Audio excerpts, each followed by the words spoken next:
नमस्कार, मैं डॉक्टर सहदेव पारिक, श्री गोविंद गुरु राजकीय महाविद्यालय बांसवाड़ा से। आज हम बीए प्रथम वर्ष के समाजशास्त्र के प्रथम प्रश्न पत्र के प्रकरण समाजीकरण की प्रक्रिया विषय पर चर्चा करने जा रहे हैं। सर्वप्रथम हम समाजीकरण की प्रक्रिया को परिभाषित करेंगे। हम ये जानते हैं कि मनुष्य एक सामाजिक प्राणी है और वह समाज में रहता है और अपना विकास करता है। समाज के बिना उसका विकास असंभव है तथा वह समाज की परंपराओं, विचारों और रहन सहन के तरीकों को अपनाते हुए आगे बढ़ता है। इस प्रकार से ये कहा जा सकता है कि यदि वह समाज के अनुसार अपना जीवन नहीं बिताता है तो उसका समुचित विकास असंभव है। इस प्रकार वह समाज की परंपराओं और मान्यताओं को अपनाकर ही सामाजिक बनता है। इस प्रकार समाजीकरण का अभिप्राय सीखने की उस प्रक्रिया से है जो एक बालक के जन्म के बाद से शुरू हो जाती है और जीवन पर्यंत सामाजिक गुणों को सीखने और उनसे जुड़े व्यवहार में ग्रहण करने में लगती है और वह सामाजिक प्राणी के रूप में परिवर्तित हो जाता है। इस प्रकार समाजीकरण को वह प्रक्रिया माना जा सकता है जो व्यक्ति या मनुष्य समाज द्वारा सीखता है और जो उसके आसपास समाज में देखता है या उसे देखने को मिलता है। अर्थात एक व्यक्ति का सामाजिक व्यवहार को सीखना और उस सीखने की प्रक्रिया का नाम ही समाजीकरण है। समाजीकरण की परिभाषाओं की जब हम चर्चा करेंगे तो सर्वप्रथम हम जॉनसन की परिभाषा की बात करते हैं। उसमें उन्होंने लिखा है कि समाजीकरण एक प्रकार का सीखना है जो सीखने वाले को सामाजिक कार्य करने के योग्य बनाता है। दूसरी परिभाषा में हार्टले और हंट के अनुसार समाजीकरण वह प्रक्रिया है जिसके द्वारा व्यक्ति अपने आप को समुदाय के आदर्शों के अनुकूल बनाता है। तीसरी परिभाषा में हम ग्रीन की चर्चा करेंगे कि ग्रीन ने कहा कि समाजीकरण वह प्रक्रिया है जिसके द्वारा बच्चा सांस्कृतिक विशेषताओं, निज स्वरूप और व्यक्तित्व को प्राप्त करता है। चौथी परिभाषा में हम सविवर्ट एवं गिलन के अनुसार लिखते हैं कि समाजीकरण वह प्रक्रिया है जिसके द्वारा लोग अपनी संस्कृति के विश्वासों, अभिवृत्तियों, मूल्यों और प्रथाओं को ग्रहण करते हैं। उपरोक्त पारिभाषिक विश्लेषण के आधार पर यह स्पष्ट हो गया कि समाजीकरण के द्वारा मानव समाज में ठीक प्रकार से रहना सीखता है और वह समाज के नियमों और व्यवहार को अपनाकर अपना विकास करता है। अब हम इसके प्रक्रिया को विस्तार से पढ़ेंगे। समाजीकरण की प्रक्रिया, इसमें जब बच्चा जन्म लेता है तो सामाजिक होता है न असामाजिक। वह एक हार्ड मास के पुतले के अतिरिक्त कुछ नहीं होता है। सामाजिक जीवन की शुरुआत में जैसे ही वह समाज के संपर्क में आता है वैसे वैसे उसमें सामाजिक और असामाजिकता के गुण विकसित होने लगते हैं। बच्चा जब संसार में आता है तो वह इस समाज के रीति रिवाजों और परंपराओं से अनभिज्ञ होता है, परंतु जन्म लेते ही उसे जो सामाजिक वातावरण प्राप्त होता है और जैसे जैसे उसकी अवस्था बढ़ती जाती है वैसे वैसे वह एक सामाजिक प्राणी के रूप में परिवर्तित होता रहता है। इस प्रकार से वह सामाजिक रीति रिवाजों और परंपराओं आदि में परिपक्व हो जाता है।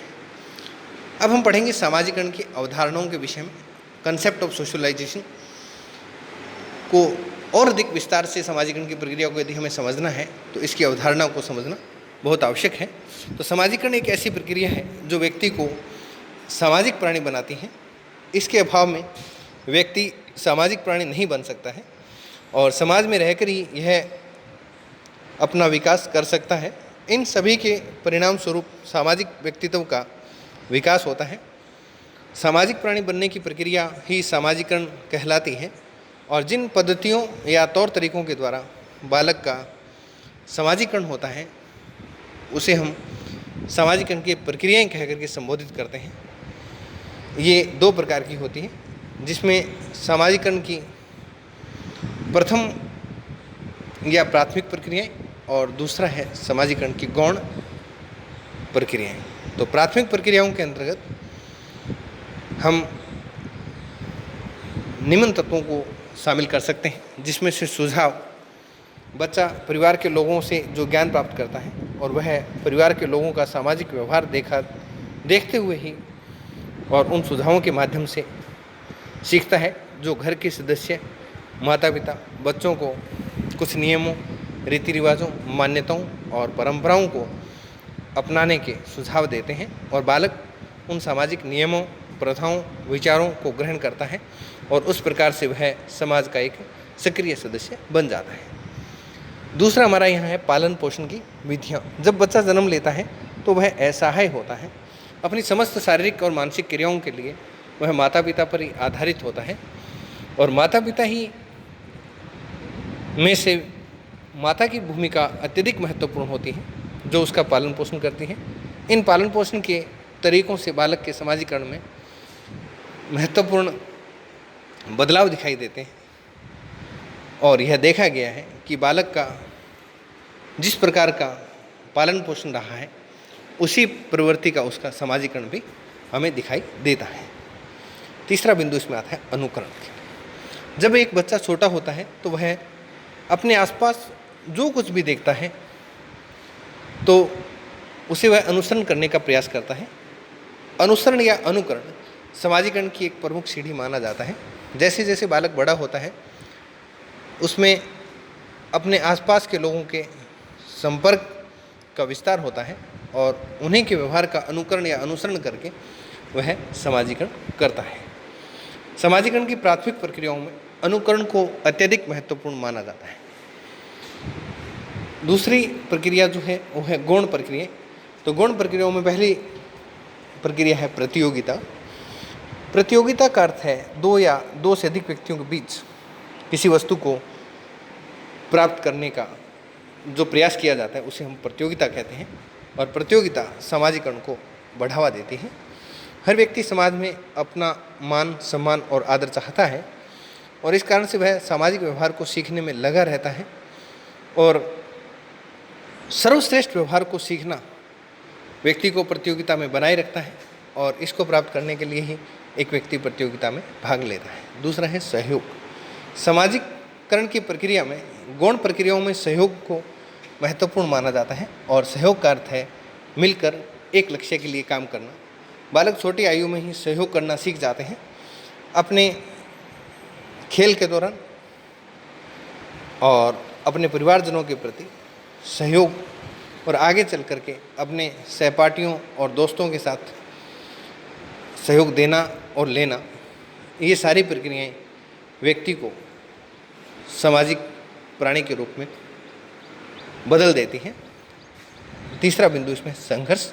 संघर्ष का अर्थ है कि दो या दो से अधिक व्यक्तियों या समूहों के बीच किसी वस्तु की प्राप्ति को लेकर कोशिश या होड़ मची रहती है और व्यक्ति को समाज में आगे बढ़ने के लिए संघर्ष करना पड़ता है, क्योंकि बिना संघर्ष करे कोई भी सफलता प्राप्ति नहीं होती है। इससे व्यक्ति का व्यवहार प्रभावित होता है और इस संघर्ष के द्वारा व्यक्ति में समाजीकरण होता है। अतः संघर्ष करना सही में समाज का आवश्यक तत्व है और सभी व्यक्तियों को संघर्ष करना पड़ता है और इसी संघर्ष से गुजर करके व्यक्ति सामाजिक प्रक्रियाओं को और अधिक अच्छे तरीके से सीख प्राप्त करता है। तादात्म्यकरण। जब एक व्यक्ति द्वारा स्वयं को दूसरे व्यक्ति के अनुसार व्यवहार को ग्रहण करना या ढालने की प्रक्रिया ही तादात्म्यकरण कहलाती है। इसको एडिपल कहते हैं हम। ज़्यादातर बच्चे परिवार, पड़ोस, सगे संबंधियों, अध्यापकों, मित्रों, पारिवारिक सदस्यों आदि से तादात्म्यकरण स्थापित करते हैं।